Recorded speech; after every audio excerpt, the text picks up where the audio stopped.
നമസ്കാരം, press live ന്യൂസിലേക്ക് സ്വാഗതം. സംസ്ഥാനത്തെ റേഷൻ കാർഡ് ഉടമകളുടെ ബയോമെട്രിക് മസ്റ്ററിംഗ് നടത്തുന്നതിനുള്ള സമയപരിധി നീട്ടണമെന്ന റേഷൻ വ്യാപാരികൾ രംഗത്തിറങ്ങി.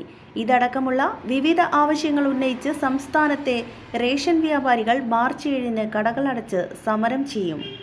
വ്യാപാരികളുടെ പ്രശ്നങ്ങൾ പലതവണ സർക്കാരിൻ്റെ ശ്രദ്ധയിൽപ്പെടുത്തിയിട്ടും നടപടിയുണ്ടാകാത്തതിനാലാണ് സമരവുമായി റേഷൻ വ്യാപാരികൾ മുന്നിട്ടിറങ്ങുന്നത്. മാർച്ച് 18-നുള്ളിൽ BPL AAY റേഷൻ കാർഡിൽ ഉൾപ്പെട്ടവരുടെ ബയോമെട്രിക് മസ്റ്ററിംഗ് പൂർത്തിയാക്കണമെന്നാണ് സർക്കാർ നിർദ്ദേശം. ക്ഷേമ പെൻഷനുകൾ പോലെ കാർഡുടമകൾ ജീവിച്ചിരിക്കുന്നുണ്ടെന്നും മുൻഗണനയുള്ളവരാണെന്നും ഉറപ്പുവരുത്തുകയാണ് മസ്റ്ററിംഗിൻ്റെ ലക്ഷ്യം. മാർച്ച് 31-നുള്ളിൽ പൂർത്തിയാക്കാനായിരുന്നു നേരത്തെയുള്ള തീരുമാനം. ഈ കാലാവധി നീട്ടണമെന്നാണ് വ്യാപാരികളുടെ ആവശ്യം. കേരളത്തിലെ 1,51,00,000 കാർഡുടമകൾ, അതായത് PHHAY കാർഡുടമകൾ മുഴുവനും, കാർഡുടമകൾ എന്ന് പറഞ്ഞാൽ കാർഡിൽ അംഗങ്ങൾ, നേരത്തെ കാർഡുടമകളാണ് വിരൽ വെച്ച് അരി വാങ്ങുന്നതെങ്കിൽ കാർഡുടമകൾ മുഴുവൻ കാർഡ് അംഗങ്ങളെയും ഈ പെൻഷൻകാർ മസ്റ്ററിംഗ് ചെയ്യുമ്പോൾ മസ്റ്ററിംഗ് ചെയ്യണം എന്നാണ് കേന്ദ്ര ഗവൺമെൻറ് നിലപാട്.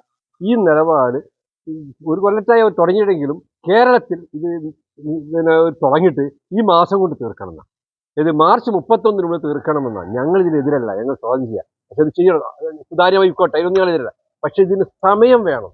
റേഷൻ കടകൾ ലീവ് കൊടുത്തുകൊണ്ട് പഞ്ചായത്തുകളെയും അതേമാതിരി തദ്ദേശ സ്വയംഭരണ സ്ഥാപനങ്ങളെയും ഗവൺമെന്റ് നടത്തുന്ന അക്ഷയൊക്കെ ഉൾപ്പെടുത്തിക്കൊണ്ടായിരിക്കണം. അല്ലാതെ റേഷൻ വ്യാപാരികളെ തലയിൽ വെച്ചുകൊണ്ട് അതിനൊരു അക്ഷയക്കൊക്കെ ഒരു ഫീസ് ഈടാക്കുന്നുണ്ട്. അതേമാതിരി റേഷൻ വ്യാപാരികൾക്കും എന്തെങ്കിലും ഒരു ഓണറിയും ഈ ഒരു ഫീസ് ജനങ്ങളിൽ നിന്ന് വാങ്ങിക്കോട്ടെ, അതിന് ജനങ്ങൾ എതിരൊന്നുമല്ല, അതിനുള്ള അനുമതി കൊടുത്തെന്നുകൊണ്ട് ഇത് നടപ്പാക്കണമെന്ന് പറയാം.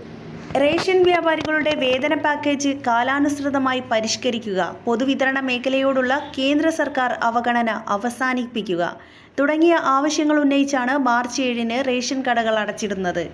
അതേ ദിവസം സെക്രട്ടേറിയറ്റിന് മുന്നിലും കലക്ടറേറ്റിലും പ്രതിഷേധം നടത്തുമെന്നും റേഷൻ ഡീലേഴ്സ് കോർഡിനേഷൻ കമ്മിറ്റിയുടെ സംസ്ഥാന കൺവീനർ മുഹമ്മദ് അലി അറിയിച്ചു.